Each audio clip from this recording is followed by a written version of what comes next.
America के पूर्व राष्ट्रपति डोनाल्ड ट्रंप अपने पूरे कार्यकाल के दौरान काफी विवादों में रहे थे। उनके कई बयान उनके लिए मुश्किल खड़े करते रहते थे, जबकि उनकी कंपनी पर टैक्स चोरी का भी आरोप लगता रहा। वहीं कैपिटल हिल में हुई हिंसा ने ट्रंप को और ज्यादा कटघरे में खड़ा कर दिया था। ऐसे में अब यही कैपिटल हिल की हिंसा उनके लिए मुसीबत बनकर खड़ी हो गई है। जी हां, अमेरिका के पूर्व राष्ट्रपति डोनाल्ड ट्रंप की मुश्किलें अब और ज्यादा बढ़ गई हैं। दरअसल 6 जनवरी 2021 को कैपिटल हिल पर हमले की घटना को लेकर जांच पैनल ने ट्रंप के खिलाफ 3 क्रिमिनल केस दर्ज करने की तैयारी की है। पैनल जल्द ही सार्वजनिक तौर पर ऐसा करने की सिफारिश भी कर देगा। बता दें कि ट्रंप पर विद्रोह, सरकारी कार्रवाई में बाधा और संघीय सरकार को धोखा देने की साजिश का आरोप है। इसके अलावा टैक्स से जुड़े मामले छिपाने का भी उन पर आरोप है। गौरतलब है कि 6 जनवरी 2021 को कैपिटल हिल अमेरिकी संसद पर पूर्व राष्ट्रपति डोनाल्ड ट्रंप के समर्थकों के हमले को लेकर सुनवाई कर रही अमेरिकी कांग्रेस कमेटी ने हिंसा के लिए पूर्व राष्ट्रपति डोनाल्ड ट्रंप को जिम्मेदार माना है।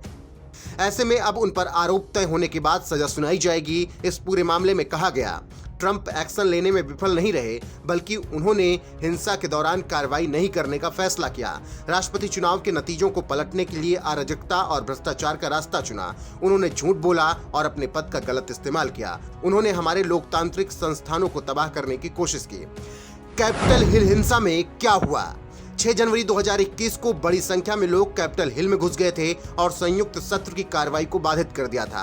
इनमें ज्यादातर ट्रंप के समर्थक थे। उनका आरोप था कि चुनाव में धांधली के कारण ट्रंप हार गए और जो बाइडेन जीत गए। इस हिंसा में 5 लोगों की मौत हुई थी और दर्जनों लोग घायल भी हुए थे।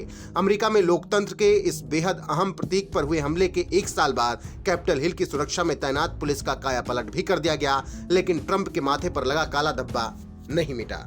आपको बता दें कि अमेरिका के तत्कालीन राष्ट्रपति डोनाल्ड ट्रंप अपने पद से हटना नहीं चाहते थे, इसीलिए उनके समर्थकों ने अमेरिकी संसद पर हमला किया और जो बाइडेन के खिलाफ नारे लगाए और ये कहा कि चुनाव में धांधली की गई है, जिसकी वजह से जो बाइडेन जीते हैं और डोनाल्ड ट्रंप को हार मिली थी। काफी बवाल हुआ था, पूरी दुनिया ने इस पर अपनी प्रतिक्रिया भी दी थी।